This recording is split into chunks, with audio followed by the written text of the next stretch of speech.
In the land of Canaan, the region we know today as Palestine, lived a humble but spiritually radiant household. A father, a prophet, and 12 sons. This is the story of the youngest among them, a child with a dream that would cost him everything, and then give him the world. Prophet Yaqub, A.S., son of Ishaq, A.S., and grandson of Ibrahim, S., was no ordinary man. His home carried the light of prophethood. Of his 12 sons, 10 shared one mother. But Yusuf and his younger brother Benjamin were from another, and it was Yusuf who held a special place in his father's heart. In another corner of that same house, something dark was quietly growing. Envy. One starlit night, young Yusuf woke up breathless. His heart was pounding. He ran to his father. "Father, I saw something strange. 11 stars, and the sun and the moon, all bowing down to me." Prophet Yaqub understood immediately. This was no ordinary dream. This was a divine message. "My son, do not tell your brothers. They will plot against you." That night, a father knew this child was not just his son. He was a prophet in the making, and those chosen by God are always tested first. The brothers gathered, faces tense, hearts burning. "Our father loves Yusuf more than all of us, and we are stronger. Let's get rid of him." One said, "Kill him." Another said, "No, throw him in a well. Some traveler will find him. At least there's no blood on our hands." The plan was set. They went to their father, smiling. "Father, let Yusuf come with us tomorrow. He'll play in joy. We'll protect him." "I fear a wolf will take him while you're not watching," said Yaqub, A.S. "We are many. If a wolf takes him, then what use are we?" The father's heart softened. He agreed.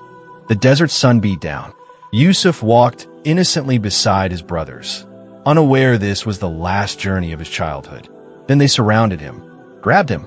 He cried out, "Brothers, what are you doing?" But envy has no mercy. He was thrown into the darkness of a dry well. Alone, terrified, in the dark.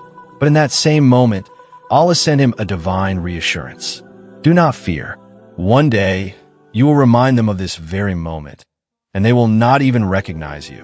That night, the brothers returned home weeping, with a torn, blood-stained shirt. "Father, we were racing, and a wolf attacked Yusuf." Prophet Yaqub looked at the shirt. He saw through the lie immediately. "Your souls have deceived you. This wolf, how curious. It devoured my son but left his shirt untouched." He said nothing more. Only, "Patience is what is most fitting, and it is Allah alone who is my help." Days passed. A caravan moving toward Egypt stopped to draw water from the well. A rope went down and came back up with a boy, Yusuf A.S. Young, beautiful, alive. The caravan hid him like merchandise and carried him to Egypt, where he was sold in a marketplace. A high-ranking Egyptian official named Aziz purchased him and said to his wife, "Treat him with dignity. He may benefit us, or we may take him as a son." Those words carried more truth than anyone realized. Years passed. Yusuf grew into a young man, dignified, wise, and radiant. Allah had blessed him with knowledge and sound judgment. But inside the palace, another test waited. The wife of Aziz, known in tradition as Zuleika, watched him daily. Her admiration slowly became an obsession. One day, she closed all the doors and called out to him. Yusuf, as immediately responded, "I seek Allah's protection. Your husband has honored me. I cannot betray that trust." He turned and ran toward the door. She grabbed his shirt from behind. It tore. The door opened. Aziz stood there. In a panic, Zuleika pointed at Yusuf. "Imprison him. Punish him." But a witness in the room spoke. If the shirt is torn from the front, she is telling the truth. If it is torn from the back, she is lying. The shirt was torn from the back. The truth was clear. Aziz knew his wife was at fault.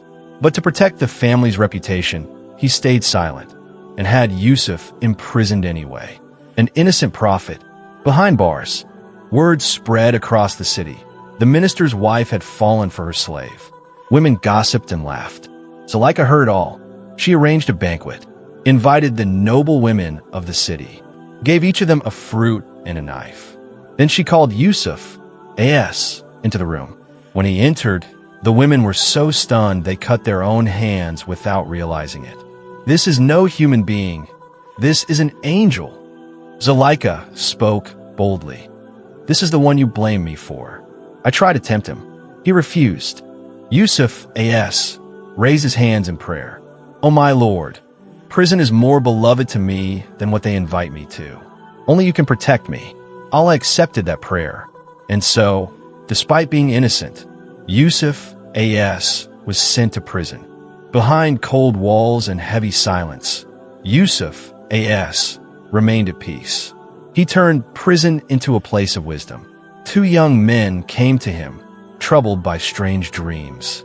One said, "I saw myself pressing wine." The other, "I saw bread on my head and birds eating from it."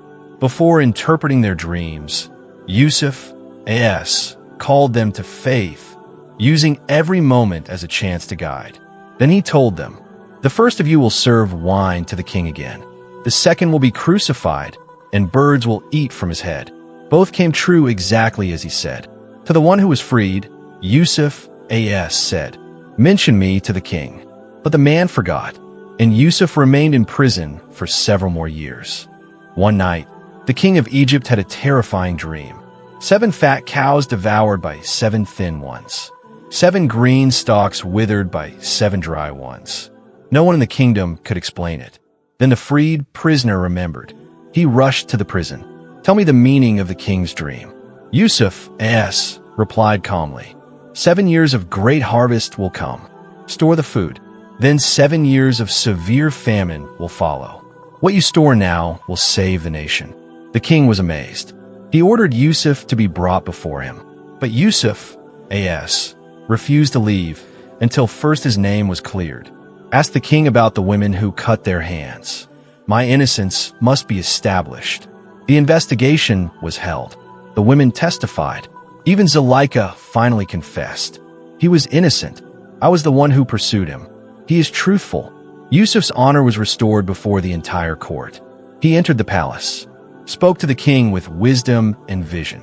The king declared, "From this day, you are trusted and authoritative in our kingdom." Yusuf A.S. said, "Place me in charge of the treasury. I know how to protect resources, and I know how to plan for hardship." This was not pride. This was responsibility. The man who once arrived as a slave was now the most powerful administrator in Egypt. The famine spread across the region. It reached Canaan too. Prophet Yaqub sent his 10 sons to Egypt for grain, keeping only the youngest, Benjamin, close to his heart. When the brothers arrived at the Egyptian court and stood before the minister, they did not recognize him. But Yusuf A.S. recognized every single one of them. He served them, questioned them, and finally asked, "Do you have another brother?"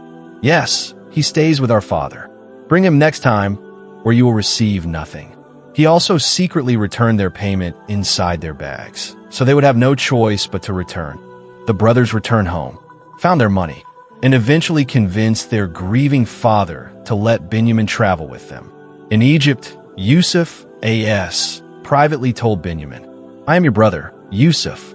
Do not grieve over what they did." Then, when the grain was loaded, Yusuf's royal measuring cup was secretly placed in Benjamin's bag. The caravan was stopped, searched. The cup was found. Silence fell.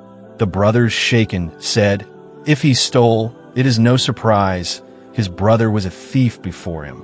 Yusuf A.S. bore that pain in silence. Benjamin was kept in Egypt. The eldest brother also stayed behind out of honor. When the remaining brothers returned to their father with the news, Prophet Yaqub A.S. broke down. He wept so long and so deeply that his sight was lost. Yet still he said, "Perhaps Allah will bring them all back to me. Do not lose hope in his mercy." He sent the brothers back to Egypt a 3rd time. This time, they arrived broken and desperate. "O Aziz, our family is in great hardship. We have brought little.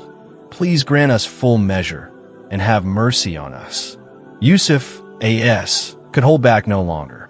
With tears in his eyes, he asked, "Do you remember what you did to Yusuf and his brother when you were ignorant?" The brothers froze. "Are you Yusuf?" And then came words that echoed through history. I am Yusuf, and this is my brother. Allah has been gracious to us.